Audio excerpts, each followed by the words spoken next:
Imagine being stranded alone on a deserted island. An island that pirates, enemy ships, and countless dangers frequently pass through. How long do you think you could survive? But survival isn't the real challenge. The real question is this: how long could you keep your sanity? And after years of isolation, if you finally had the chance, would you ever want to return to that island?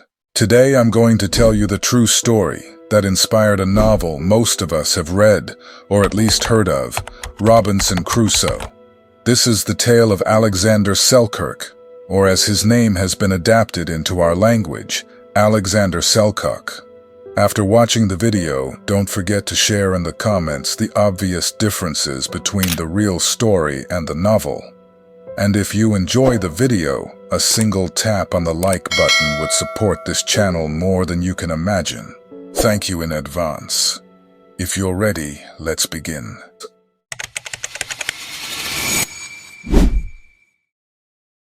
Alexander Selkirk was born in 1676 as one of the 7 sons of a humble shoemaker. His family lived an average life in the village of Lower Largo, in the Fife region of Scotland. At that time, Scotland was still an independent kingdom. But political turmoil, economic hardship, and internal conflicts were tearing the country apart. In fact, the Glorious Revolution of 1688 was essentially a coup attempt against the king. Alexander grew up right in the middle of this chaos. During this turbulent era, his family struggled to raise their children properly. Alexander grew into an aggressive, rebellious, hot-headed young man. He clashed with almost everyone around him, even his own family, and had trouble taking responsibility. His father wanted him to become a shoemaker like himself, working with leather.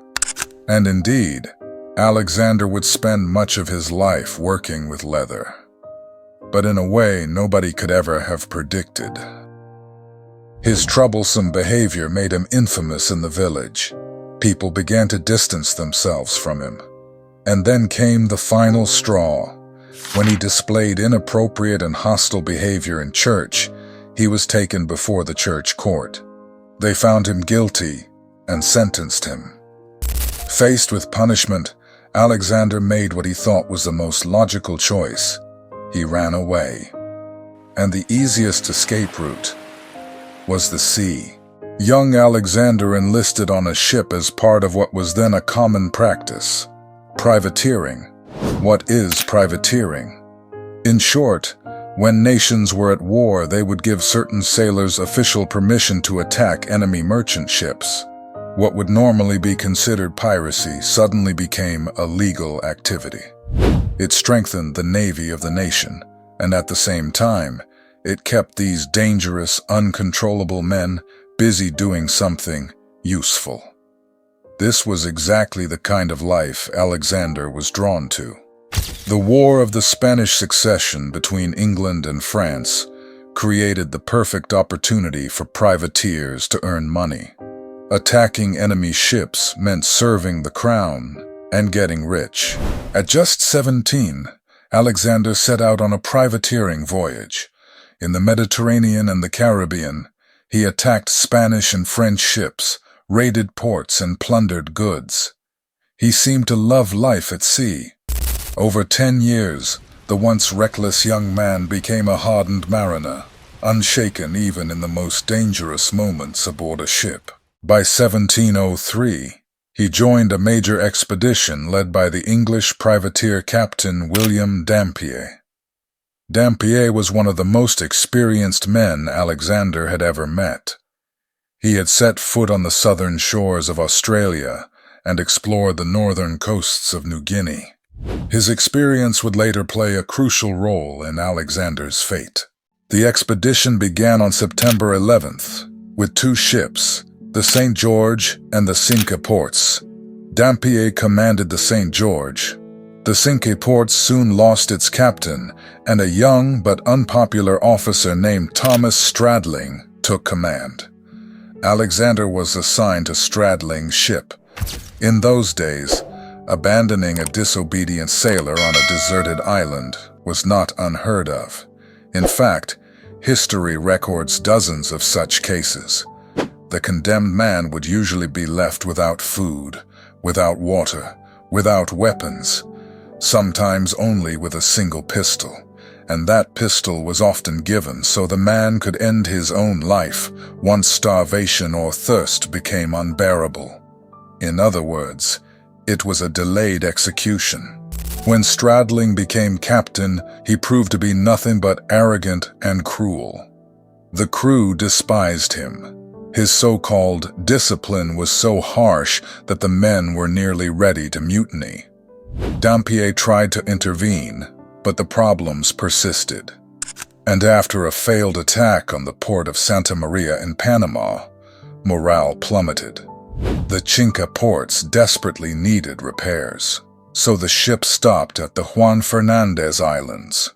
While the crew rested, the ship underwent caulking, an essential process in which tar is used to seal the gaps between wooden planks to prevent leaks.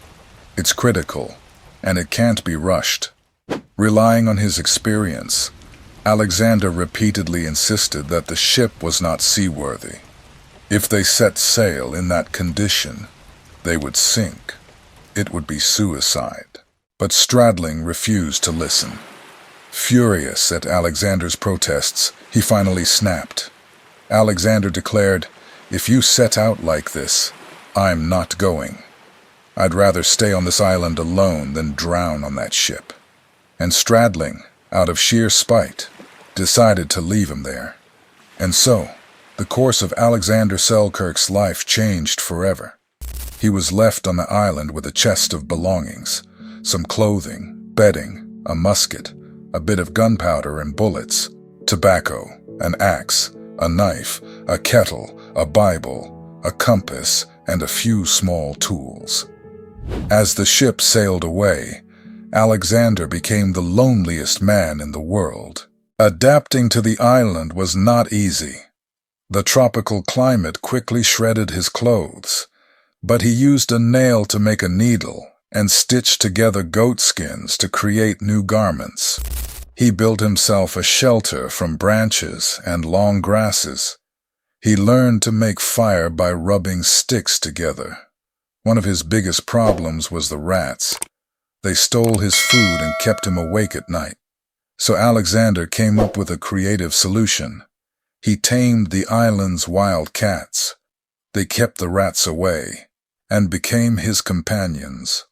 The most valuable thing he had, however, was his Bible. It helped him maintain his sanity. His routine of reading, praying, and speaking aloud to himself allowed him to soften the crushing weight of loneliness. The island was a crescent-shaped patch of land in the Pacific, rich with timber, fresh water, goats, seals, and sea lions. Previous sailors had planted wild plums, turnips, and edible herbs. In other words, despite its challenges, the island offered the basic means to survive. But even with all its resources, the emotional toll of seeing no one, not for days, not for months, but for years, was overwhelming. At first, Alexander spent every morning and evening staring at the horizon, hoping for a ship. But none came, and he had no way of knowing that he had been right all along. The ship he refused to rejoin, the Cinque Ports, really did sink. Most of the crew died. A few survivors were captured by the Spanish and imprisoned as pirates. Alexander never learned any of this. If he had, maybe the early years of his solitude would have been easier. Time passed.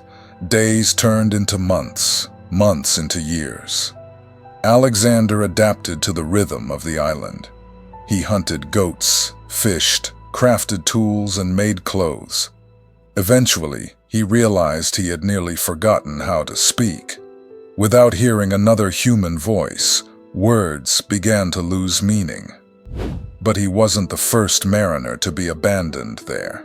Years earlier, A sailor from the notorious mutineer crew had also been left on the island, but when a Spanish ship approached, the captain fled, leaving the man behind. His fate remained unknown. After more than 4 years, Alexander finally saw a ship. He lit a signal fire as fast as he could. The crew noticed the flames and approached the island.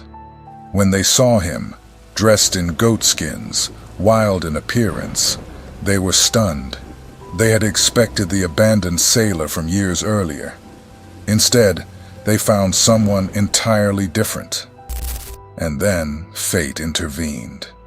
The ship's second captain was none other than Dampier, the same experienced mariner who had once sailed with Alexander. Recognizing him instantly, Dampier saved his life. Without him, the captain might have mistaken Alexander for a dangerous stranger and refused to take him aboard.